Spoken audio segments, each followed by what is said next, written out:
Hello, folks. We're the Big Red SN guys, and we're going to be discussing this weekend's upcoming football game between Texas College and Lamar University. The game will be taking place here at Provost Umphrey Stadium, and game time is slated for 7 p.m.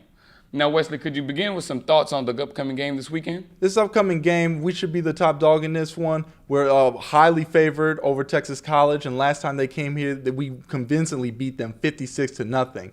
Now, last weekend we were in Texas A&M. We were an underdog, and it showed. But we also had some real good positives in that game. Could you talk to us about the positives we saw? Yeah, some of the positives that we saw in that game is they were able to move the ball down the field quite effectively early in the first quarter. They even saw themselves getting 3 points early in the game where I don't think anybody expected them to tally up anything. So this is a squad right here offensively with a lot of returning starters. We have a returning quarterback in Caleb Berry who holds just about every record at Lamar University for passing. And so with him leading the way, we should be all right, especially going into a game like Texas College.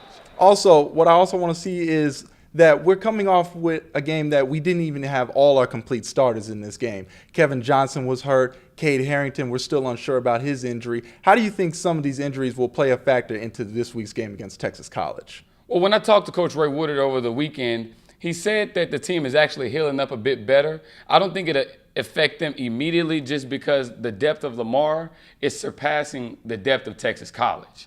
I mean, we have a pretty deep roster from top to bottom at various positions. So to compete against a school like Texas College, we should be fine. Yeah. And another thing I want to see is how well our defense is going to respond. Last week, real rough game, but they played absolutely hard throughout all 4 quarters. They were on the field majority of the time. They also had some good key pivotal moments in that game where they forced A&M 2 turnovers. Xavier Bethany, Anthony Beard, they all had a really great game, and I want to see how they carry that momentum into this game. Offensively, I want to see them stay more consistent. I feel like they had some moments where in the passing game, they did expose A&M's defense a little bit in that area, but they didn't stay with it. Can you tell us why they probably didn't stay with it or what they can work on more so in this game? The reason why I believe they can't stay with it as much is because of the consistency of the team begins to get a little haywire throughout 4 quarters of a football game. I think they lack execution at several positions down the line, but intermediately they're able to put together some quality runs and even quality stretches and drives during the course of a game. And I think what it'll honestly take is just practice time and execution. I mean, defensively, this is a young team. They don't return a lot of starters defensively as compared to offensively.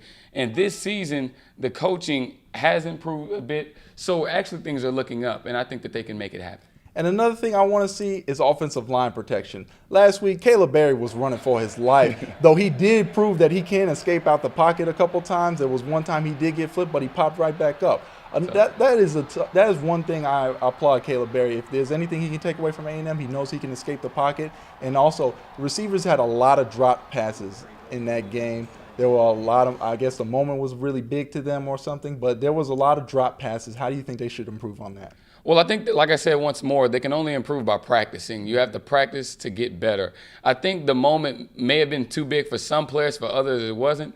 I mean, a guy like Mark Roberts, it seemed like he was just itching for that moment to come for him. He actually got off to a great start catching a couple balls. So depending on the personnel who's on the field at the time, to me that affects the comfort level. And furthermore, looking down, I think it'll just take some consistency and some time development, you know? Yep. Once these guys get more accustomed, especially defensively, like a guy like Xavier Bethany, who's been performing out of his mind in the opening 2 games, still has some room to grow as well as a couple of the defensive players. So it'll just be a process. Yeah, and in this process, this is a perfect game to learn this process and move on to the next one.